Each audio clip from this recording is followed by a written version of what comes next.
mène un leadership dans le respect des normes en matière de gouvernance minière au Togo. Les rapports successifs sur l'état de la mise en œuvre des droits fondamentaux des populations des zones minières donnent un aperçu des efforts accomplis par le groupe Heidelberg Cement au Togo. Toutefois, quelle est la réalité sur le terrain, c'est-à-dire le contexte réel? Pour répondre à cette préoccupation, une visite de terrain ce 9 août 2019 afin de rencontrer les acteurs impliqués dans la mise en œuvre de ce programme dans le but de situer l'opinion sur la réalité des faits. Avant la construction de l'usine Scan Togo, il y avait eu une étude d'impact environnemental et social qui était assortie d'un plan de gestion environnementale et sociale. Donc moi je voudrais prendre seulement le volet social et à travers ce volet social, le Scan Togo avait signé une convention avec l'État togolais, titrée convention d'investissement, et dans cette convention il a été mentionné la création d'une fondation, la fondation Heidelberg Cement Togo, qui sera alimenté par un budget de 150 millions par an, et ce budget doit s'augmenter de 10 millions chaque année pour atteindre un plafond de 250 millions.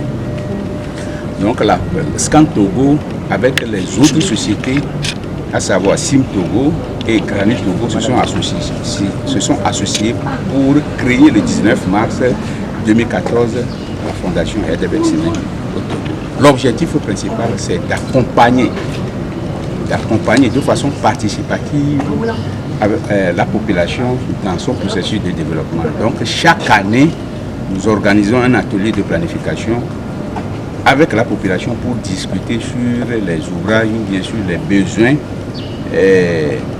auxquels on doit apporter des solutions. Donc la population dit ses besoins et ensemble on planifie et on met en exécution.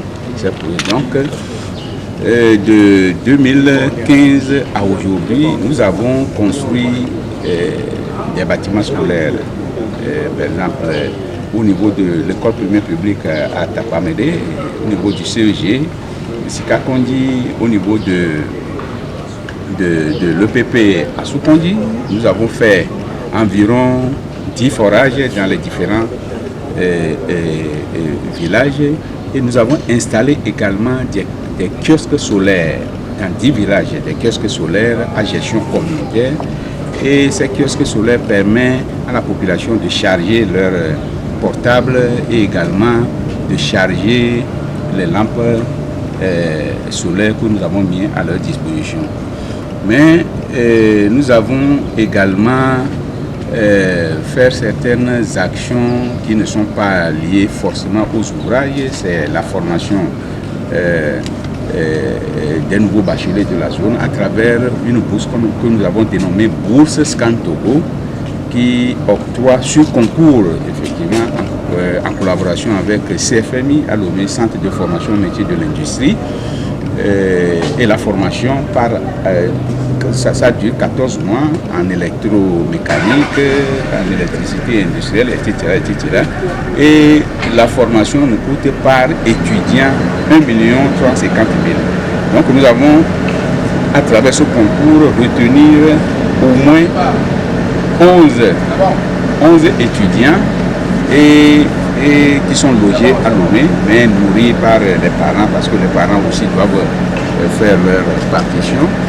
Et également, nous donnons des appuis financiers aux jeunes bacheliers et aux étudiants de la zone pour leur inscription à l'université de Lomé. Chaque année, nous faisons ça. Nous sommes présents pour la formation professionnelle et l'appui financier à notre 4e édition.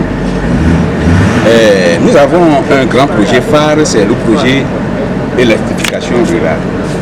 Le projet d'électrification rurale nous coûte 329 millions, y compris l'étude d'impact, les frais pour le cabinet conseil qui nous suit dans la réalisation de ce projet. Ce projet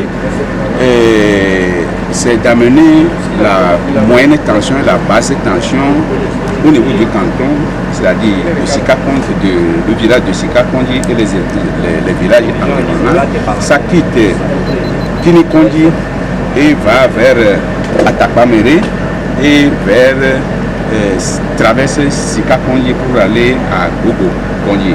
Donc on aura des lampadaires publics également, mais à travers ce projet, nous allons électrifier les établissements scolaires qui sont dans la zone électrifiée et apporter également l'électrification chez les chefs de village. Mais cela ne veut pas dire que c'est Scan Togo qui va prendre en charge les frais d'électricité, les frais de consommation. Donc ce projet, ce n'est pas seulement amener les lampadaires dans la zone, mais c'est de permettre également un développement, puisqu'on ne peut pas parler de développement d'une zone sans l'électrification. Et parlant du secteur agricole, nous soutenons également l'Union des groupements agricoles, que nous-mêmes, nous avons accompagné leur installation, formation. On a doté de cette union d'un tracteur agricole. Chaque année, en saison agricole, on leur donne une subvention qui, à leur niveau, les répartissent entre les groupements sous forme de crédit afin de permettre à l'Union de s'autofinancer. Il y a pas mal d'actions et nous n'allons pas nous arrêter, mais de façon toujours participative.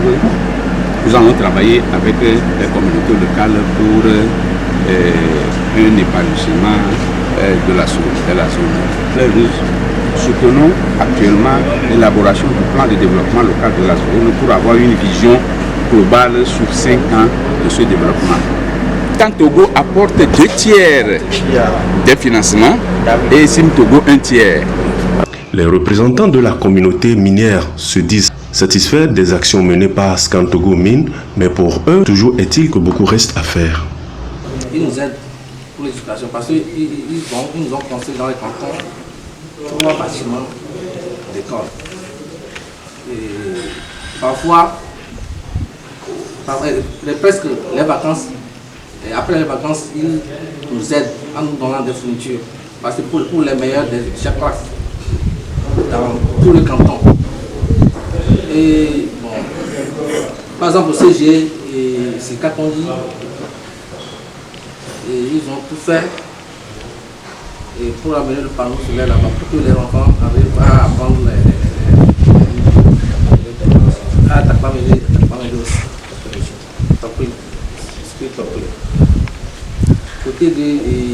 Côté santé, bon, il arrive, ça fait une fois qu'on l'a fait, c'était l'année passée. Ils ont la circoncision. Ils font la circoncision des petits, de nos petits. Et après, ils interviennent parfois dans des centres, des petits centres de santé,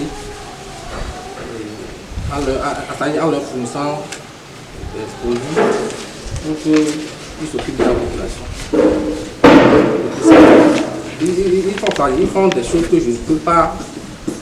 Je ne peux pas tout dire de santé. Maintenant, encore, ils ont construit des forages. Ils ont construit des forages dans des fermes. Par exemple, à Sikakondi, à Tokli, et à Logopo, à Grimé, Tabani, deux villages. Ils l'ont fait aussi. Maintenant, ils nous ont promis l'électricité et c'est ce qu'ils viennent de faire. Ils sont entrés. C'est la reconstruction qui passe. Donc, ils interviennent beaucoup. Ascam intervient beaucoup. Pour moi, nous, on est fiers. On est fiers de ça. Scan Togo Mine, première entreprise dans le secteur minier en Afrique de l'Ouest, à s'inscrire entièrement dans le développement durable, valorise les normes d'hygiène et sécurité, aplanit les relations sociales et participe à plusieurs niveaux à la responsabilité sociétale de l'entreprise. Ça commence déjà au niveau de la température. Et on commence la réhabilitation déjà au niveau de l'agriculture. Donc ça veut dire qu'on ne mélange pas surtout la terre végétale avec les autres composantes de la terre. Oui. Donc la terre végétale est séparée et après on le stocke, on le pousse avec le bulle qui est devant là, on le pousse et le mois venu, quand on a déjà arrangé la surface là-bas, en maintenant c'est en ce moment on vient prendre pour La aller terre végétale pour aller déposer voilà, donc, à la surface. à la surface là-bas, quand on a déjà aplani, aménagé pour ça. Donc ce qu'on fait, on pousse les topsoil en devant et maintenant on peut exploiter maintenant les sous-sols. Ce qu'on faisait jusqu'à la fin de l'année passée, comme on le disait la fois passée, on ne sépare on sépare toutes les couches. Voilà. Et on les dépose aussi séparément. Oui, Donc, les trois couches. Oui. Le topsoil, l'argile, la première couche d'argile qu'on appelle couche intermédiaire, l'argile même, oui, avant d'arriver au calcaire. oui. Ok. Donc avant, ce qu'on faisait, on décapait le topsoil Oui. et après, la pelle prend distinctement le sous-sol, le premier sous-sol. Oui. Donc ce qu'on fait, on le prend séparément. Donc à la réhabilitation, on met d'abord l'argile. Oui. L'argile qu'on voit là, c'est ça qui se limite quelque part là. On voit. Donc, c'est ça qu'on déverse en premier, Oui. à la base. Oui. Après on met le sous-sol, Oui. le premier sous-sol, Oui. on met tout là-dessus. Et après maintenant on met la terre végétale. Ok. Ok. C'est comme ça Que on vous appelez évolue. topsoil. Ouais, c'est comme ça on évolue. Ok. Alors, nous avons commencé en 2016. Nous avons réhabilité 2 hectares. En 2017, nous avons réhabilité 2 hectares. En 2017. En 2018, nous avons réhabilité 10 hectares. Presque 10 hectares. Presque. 9, quelque chose. Presque 10 hectares. Ça, c'est en 2018. Cette année 2019, nous avons réhabilité environ 4 hectares. Et vous avez planté quelle espèce? Donc, on plante toutes les espèces qu'on retrouve ici dans les environs. Ouais. Situé à 8 km de la ville de Tabligbo, Scan Togo Mine montre l'exemple d'une industrie minière conforme aux principes tels que la réhabilitation et l'ensemble des recommandations prescrites par les normes et tests en vigueur. Les constats sont clairs et le bilan se passe de commentaires.